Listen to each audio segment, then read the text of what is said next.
Hi, everybody. I am here with Eva Nimmer. Hi, Eva. Hello. Eva, where are you? I am tuning in from my apartment in Milwaukee. Yeah. So, Eva, normally you've been involved with Raise the Curtain in person, of course, before the start of the seasons passed. And instead, obviously, we are doing this virtual version of it. Hmm. And on Saturday, we'll have the event itself. You have been instrumental in helping us to get this event planned. You joined the committee, the Raise the Curtain committee, and I must say, from one spreadsheet fiend to another, you are a ninja, honey. Thank you very much. You can thank my dad for that. He's an engineer, and Yeah. yeah, I got all my So, skills from him. part of the reason I bring that up is because everything that you put together in that spreadsheet it includes a timeline for rolling out all kinds of videos that we're going to be posting on the day of the event on Saturday that lead up and culminate with the 7 o'clock special premiere event performance video.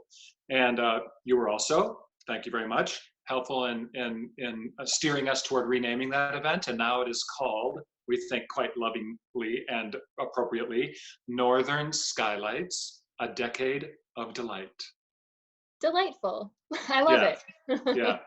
And that particular event on Saturday is going to be a video of highlights from 2011 through 2019. So it will include things that you were involved in. And part of the reason we wanted to do this interview with you, Eva, is because on Saturday, I will be talking with a number of company members, artists, people that are beloved at Northern Sky Theater in interview fashion, just to talk with them about what their experience has been with Northern Sky, et cetera. So I thought maybe you and I would have a conversation like that and give people a little primer on what it means to tune in on Saturday to watch these interviews. You game? Great. Great. I'm totally game. Excellent. So the first question I have for you, Ava, is what was your initial experience with Northern Sky, and how did you come to be involved with the company? Well, Jeff Herbst, Yes. I joined the company in 2013. Which is the same year I graduated from undergrad at UW-Madison. And at that time, they did these statewide auditions in Madison. And I believe I met you very briefly after I sang a short cutting of a song and did a little monologue in this cattle call audition. And then joined on right after graduation as an intern and kind of stuck from that point on. I was fortunate enough to Yeah. stay. Well, what's interesting about that to me, Eva, is we do have a really robust intern program, and we've had a lot of interns over the years. They have become some of the most recognized people in our company, especially if they graduate, so to speak, and turn into wearing a lot of different hats for Northern Sky. And that's exactly what happened with you. You want to talk a little bit about your transition from intern into what you do now with Northern Sky and have done? Yeah. Um, I mean, the internship was a great experience for me coming out of my particular program. We didn't have a lot of backstage experience embedded in the program at UW-Madison. So I knew that it was going to be a good choice for me to be able to get that backstage experience and a performance aspect at the time, that season. I was able to get some onstage experience too. And then I stuck around for the fall show that year, which was Victory Farm, um, the second production of Victory Farm, the first remount. And then I knew that I had kind of found, hopefully, an artistic home, and I'm really glad that everyone else kind of felt the same way. So, like a bad penny, I stuck around for, I think, 6 years altogether. And the final year that I was in the company of actors was the same year that a musical premiered called Heirs, which I was fortunate enough to co-author with Joel Kopishki and Alyssa Rohde. Well, And what's interesting, let me ask you a little bit about that particular development too. You initially were not part of that writing team, is that right? correct, yeah. Right. So you became involved, and I think like a duck to water, in being super curious about the new play development process. Is that accurate? Yeah, totally. That's one thing that I still love about the seasons. At least, going up there as an actor for all of those years, I knew that part of the experience every summer was going to be workshopping new works that were in development, and I found that really exciting. And yeah, I was really happy to be a part of that. So then when Derriers came up and I participated in a reading of it, I sort of saw a vision for where the show could potentially go.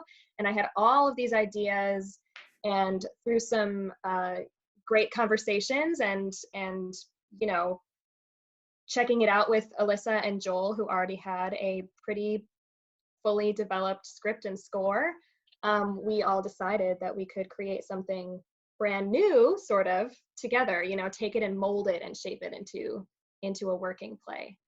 And how long was that process? I think people are interested to know.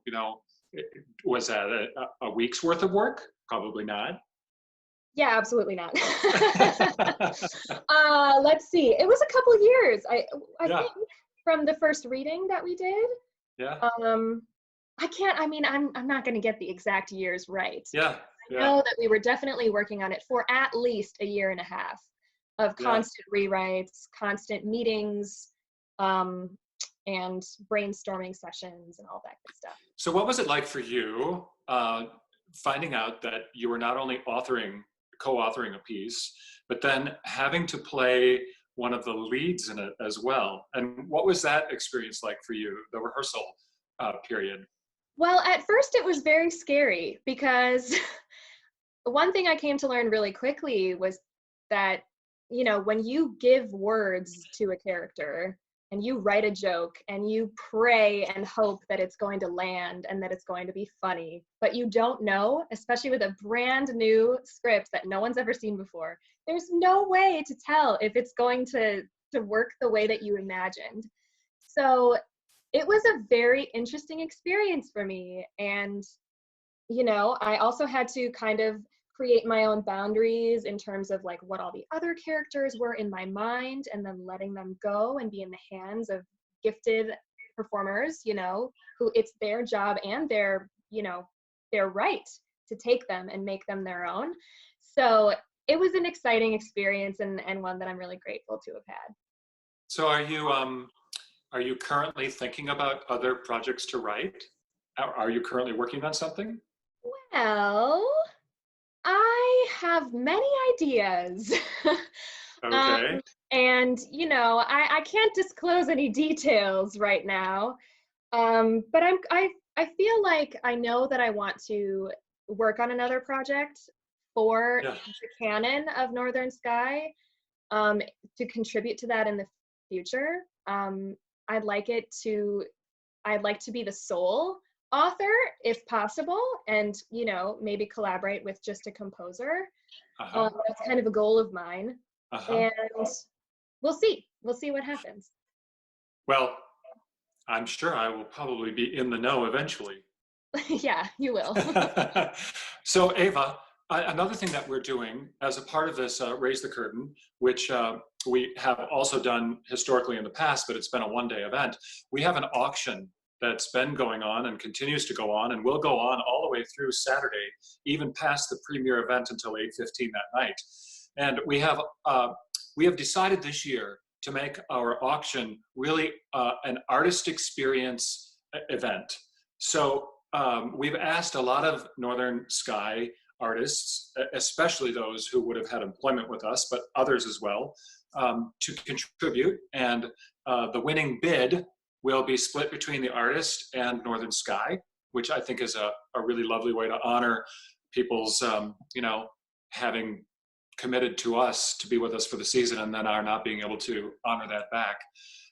At any rate, you're going to contribute to the Raise the Curtain auction. Can you talk a little bit about your item or items? Yes, I can.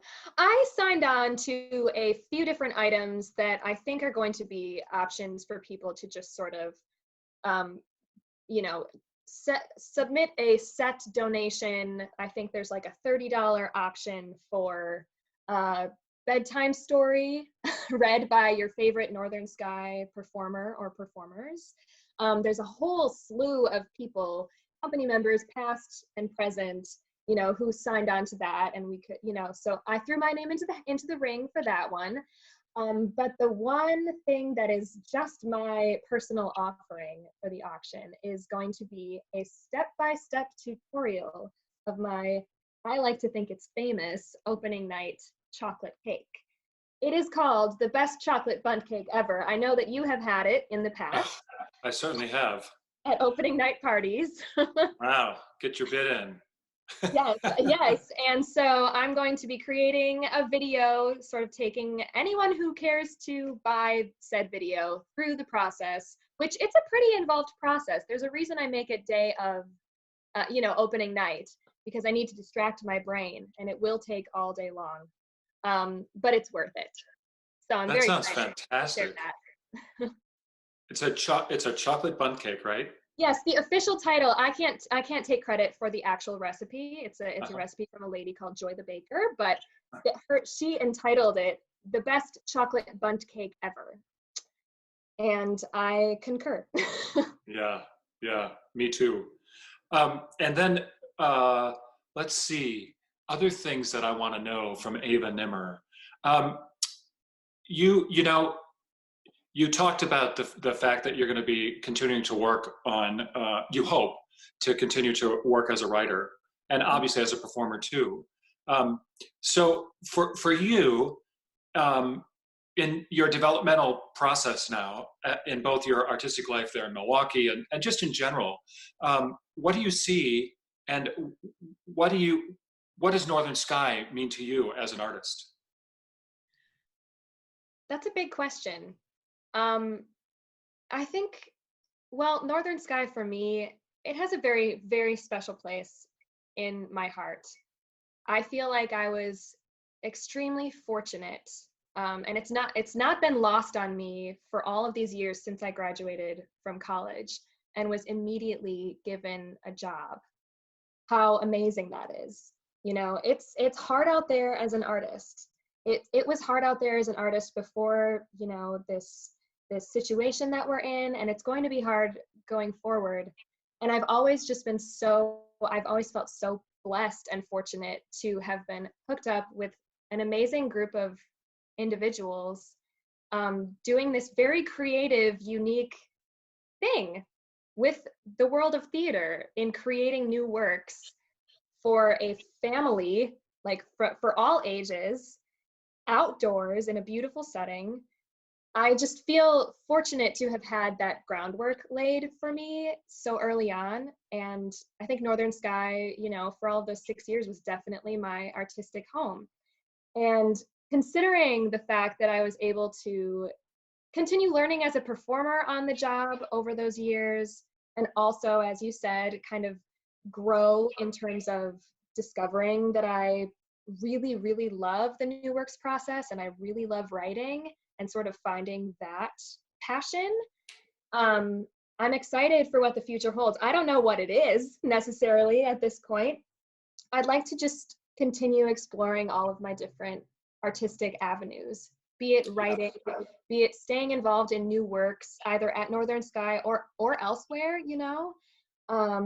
and just continuing to learn. Yeah. Well, we are incredibly fortunate to have you as part of the Northern Sky family. You have been and will continue to be part of our family, Eva, forever. Once you're in, you're always in. That's the way it works. Yeah. Well, thanks so much. Yeah, thanks so much for visiting with me, and thank you for all of your work in helping make Raise the Curtain an extraordinarily special virtual event happening again on Saturday, May 23rd. It'll be an all-day event with interviews like this with a lot of the people that we know and love. And again, it'll culminate in a wonderful premiere event at 7 o'clock with an airing. Oh, by the way, you're going to be in some clips that evening. Did you know that? I have heard from a few sources that I will be in some clips. Yeah. I'm not going to remember which shows off the top of my head, but that's why I'm going to be tuning in. I'm going to be tuning in all day from my from this Yeah. same very apartment. So I'm looking forward to what the day has in store. Well, we will virtually see you then. And thanks again, Eva. Sounds great. Yep. Bye for now. Bye.